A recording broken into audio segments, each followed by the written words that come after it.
오늘 우리에게 주신 하나님의 말씀 미가서 2장의 말씀입니다. 미가서 2장 1절에서 13절까지 말씀입니다. 제가 가지고 있는 성경으로는 1292페이지 1292쪽 아마 그 근처에 있으리라 생각합니다. 미가서 2장 1절에서 13절까지 말씀입니다. 우리 주신 말씀 미가서 2장 1절에서 13절까지 우리 한 절씩 교독합니다. 그들이 침상에서 죄를 꾀하며 악을 꾸미고 날이 밝으면 그 손에 힘이 있으므로 그것을 행하는 자는 화 있을진저.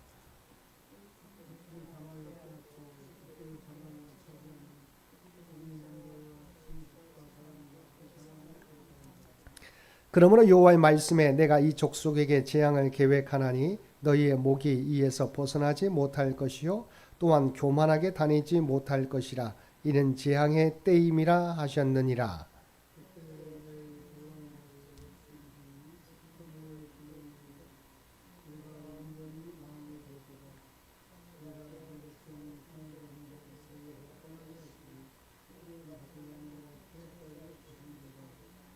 그러므로 여호와의 회중에서 분깃에 줄을 댈 자가 너희 중에 하나도 없으리라.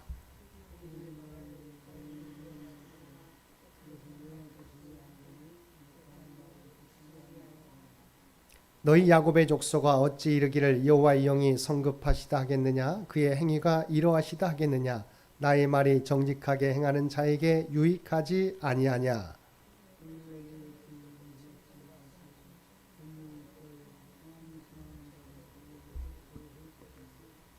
내 백성의 부녀들을 그들의 즐거운 집에서 쫓아내고 그들의 어린 자녀에게서 나의 영광을 영원히 빼앗는도다.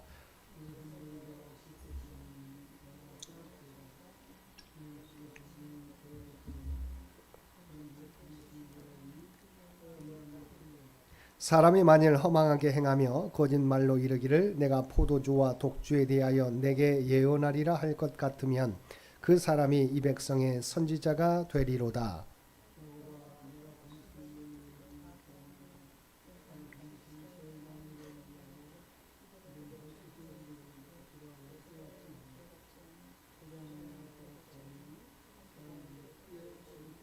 함께 읽겠습니다. 길을 여는 자가 그들 앞에 올라가고 그들은 길을 열어 성문에 이르러서는 그리로 나갈 것이며 그들의 왕이 앞서가며 여호와께서는 선두로 가시리라. 아멘.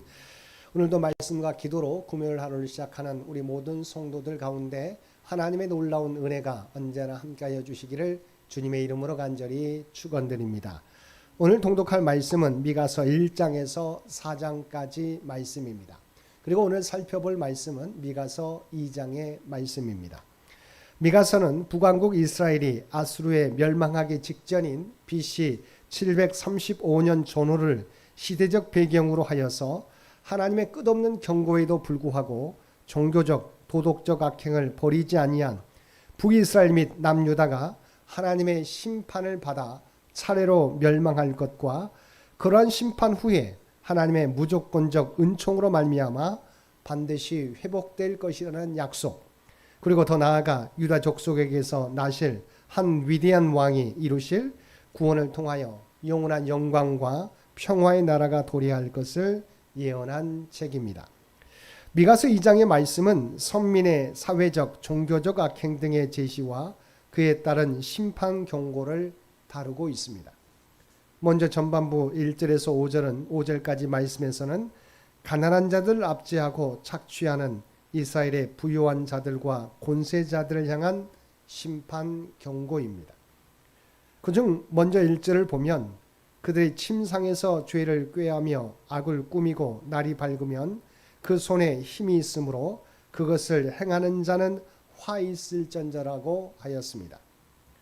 여기서 우리는 악한 자들이 악을 행하는 세 가지 단계를 볼 수 있습니다. 먼저 첫 번째 단계는 악을 꾀하는 단계입니다. 즉 어떤 악을 행할 것인지를 생각하는 것입니다. 본문에서 말하는 악인은 부하고 힘 있는 자들입니다. 2절에 의하면 이들이 꾀하는 악은 주로 가난하고 힘없는 자들의 소유를 빼앗는 것이었습니다.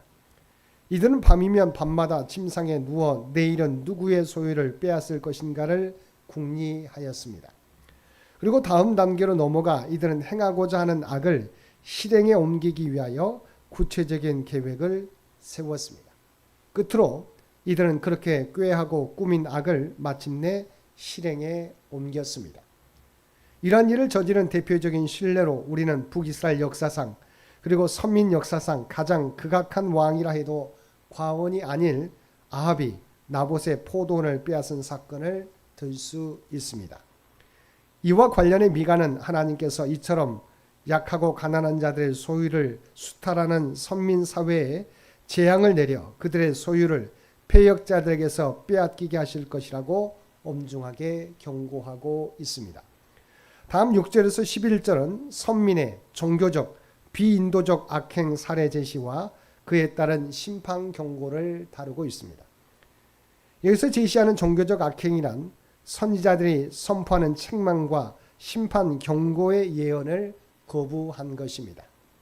그리고 비인도적 악행이란 전쟁 피난민과 힘없는 부녀들, 그들의 어린 자녀들로 하여금 삶다운 삶을 살 수조차 없게 만드는 것을 의미합니다.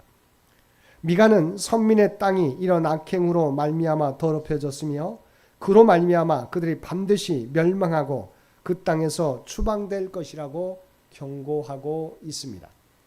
특히 선지자는 여기서 하나님의 심판 경고에도 불구하고 선민이 포도주와 독주로 상징되는 풍요를 예언하는 거짓 선지자들을 추종하다가 허망하게 멸망할 것임을 엄중하게 경고하고 있습니다. 12절과 13절 말씀은 심판 후의 회복 약속을 다루고 있습니다. 즉 하나님께서 이스라엘의 남은 자들을 모으시고 인도하셔서 귀환하게 하실 것이라는 약속을 다루고 있습니다. 12절은 하나님께서 이스라엘의 남은 자들을 목자가 양떼를 모으듯이 모으실 것이라고 약속합니다. 여기에 보면 하나님께서 모으실 이스라엘의 남은 자가 보스라의 양떼에 비유되고 있는데 보스라는 모압 지역의 유명한 목양지로서 이스라엘의 남은 자들이 이에 비유된 것은 하나님께서 남은 자들에게 베푸실 평안과 풍요가 넘쳐나게 될 것임을 상징하는 것입니다. 다음 13절은 하나님께서 친히 남은 자들의 목자 곧 왕이 되셔서 그들 앞서가며 그들을 당신의 도성으로 하나님의 도성으로 인도하여 들이실 것이라는 약속입니다. 여기서 이스라엘의 남은 자란 1차적으로는 아수르와 바벨론에 의해서 이방 땅의 포로로 잡혀간 자들을 가리킵니다. 그러나 더 나아가 이는 궁극적으로 이방 땅의 포로로 잡혀간 이스라엘 백성들이 예표하는 바 하나님께서 택하여 구원하기로 작정하신 성도들을 가리킵니다. 그리고 13절에 길을 여는 자와 왕은 바벨론 포로 생활 가운데 있는 이스라엘의 남은 자를 구원하여 예루살렘으로 인도하실 하나님 자신을 가리키기도 하지만 5장 2절에서 예언하는 장차 유다 족속에게서 날 이스라엘의 위대한 왕을 가리키는 말로 이 이스라엘의 위대한 왕은 바로 다윗의 자손으로 나실 예수 그리스도를 가리킵니다. 그리하여 본문은 1차적으로는 구약 선민의 바벨론 포로 귀환을 예언한 것이지만 더 나아가서는 하나님께서 만민 중 구원하기로 작정하신 자들을 예수 그리스도를 통하여 구원하실 것임을 예언한 것입니다. 한편 본문의 선민 회복에서 우리는 선민을 심판하시는 하나님의 진정한 마음을 발견할 수 있습니다. 그것은 하나님께서 비록 죄 때문에 선민을 심판하시지만 단순히 그들의 죄에 대하여 완전히 멸하기 위한 것이 아니라 연단을 통하여 그들을 거룩하게 함으로 구원에 이르게 하기 위함입니다. 오늘 우리에게 하나님의 징계를 가하시거나 심판을 내리신다면 그 역시도 이와 동일한 목적을 갖는 것입니다. 따라서 우리는 죄악으로 인하여 하나님의 심판에 이르게 될 때 우리를 심판하시는 하나님의 진정한 마음을 깨닫고 속히 회개하는 것은 물론 하나님의 심판이 지속되는 동안 인내로서 자신을 연단하며 그릇된 모든 것을 바로잡는 계기로 더럽혀진 모든 것을 깨끗이 하는 계기로 삼아야 할 것입니다. 말씀을 정리하겠습니다. 미가 시대의 이스라엘 백성들은 참 선지자를 배척하고 거짓 선자들을 환영하는 자들이었습니다. 그들이 듣기를 원하는 것은 하나님의 말씀이 아니라 자기들의 마음을 기쁘게 하고 시원케 하며 위로해 주는 말이었습니다. 당시 이스라엘 백성들의 이 같은 면모는 그들이 얼마나 타락했는지를 반증해 주는 것입니다. 타락한 자들일수록 하나님의 말씀을 듣기보다 자신이 듣기를 원하는 축복의 메시지만을 사랑합니다. 북이스라엘의 아합은 흉한 일을 예언하는 미가 선자는 배척하고 좋은 일만 예언하는 거짓 선지자들만 가까이 하였습니다. 또한 그 타락이 극심하였던 왕국 말기의 유다 백성들은 참 선지자로서 하나님의 심판을 경고하는 예레미야를 배척하고 유다의 안전을 예언하는 하나냐나 시드기야와 같은 거짓 선자들을 환영하고 추종하였습니다. 그러나 우리는 당장은 아프더라도 하나님의 말씀을 바르게 전하는 하나님의 종들의 말에 귀를 기울여야 하겠습니다. 오늘도 내가 원하는 말씀이 아니라 하나님이 들려주신 말씀에 귀를 기울이고 그 말씀 따라 살아가는 우리 모든 성도들 되시기를 주님의 이름으로 간절히 축원드립니다. 함께 기도드리겠습니다. 사랑하는 가 충만하신 아버지 하나님, 하나님께서는 우리를 위하여 회초를 드시지만 우리를 영원히 멸망하기 위한 것이 아니라 우리를 연단하고 회복하시기 위한 목적인 줄 믿습니다. 하나님께서는 모든 것이 합력하여 선을 이루시는 분이신 줄을 알고 믿음의 길을 걸으며 어떤 상황 속에서도 우리에게 주어진 사명을 감당하며 살아가는 우리 모두가 되게 하여 주옵소서. 특별히 이 나라와 이 민족을 기억하여 주시기를 원합니다. 오직 하나님의 뜻 가운데 통치하시고 인도하여 주옵소서. 특별히 오늘은 현충일입니다. 나라와 민족을 위하여 목숨을 바쳤던 중국 선현들을 기억하고 이 나라를 바로 세우기 위하여 함께 기도하며 애쓰는 우리 모두가 되게 하여 주옵소서.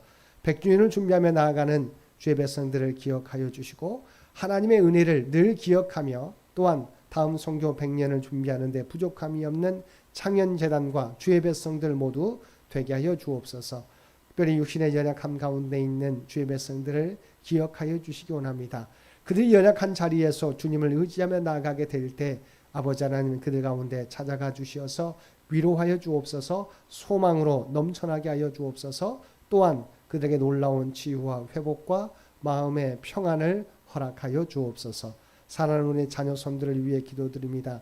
어두워져가는 세상 가운데 다음 미래 세계에 주역되는 살아가는 자녀들이 하나님을 알아가는 데 힘쓰게 도와주옵소서. 믿음 가운데 자신의 인생을 세워가게 하여 주옵소서. 또한 하나님이 주신 꿈과 비전을 하나님의 지혜와 능력으로 온전히 준비하며 아름다운 열매를 맺어가는 모두가 되게 하여 주옵소서. 오늘 또 우리에게 복된 하루를 허락해 주신 것 진심으로 감사드립니다. 우리가 세상 가운데 살아가지만 우리는 하나님의 구별받은 백성, 구원받은 백성이라고 하는 정체성을 잃어버리지 않게 하여 주옵소서. 그리하여 우리가 서 있는 삶의 자리에서 아름다운 향기와 선한 영향력을 나타내며 살아가는 우리 모두가 되게 하여 주옵소서. 이 모든 간구 우리를 구원하여 주신 예수님의 이름으로 간절히 기도드리옵나이다. 아멘.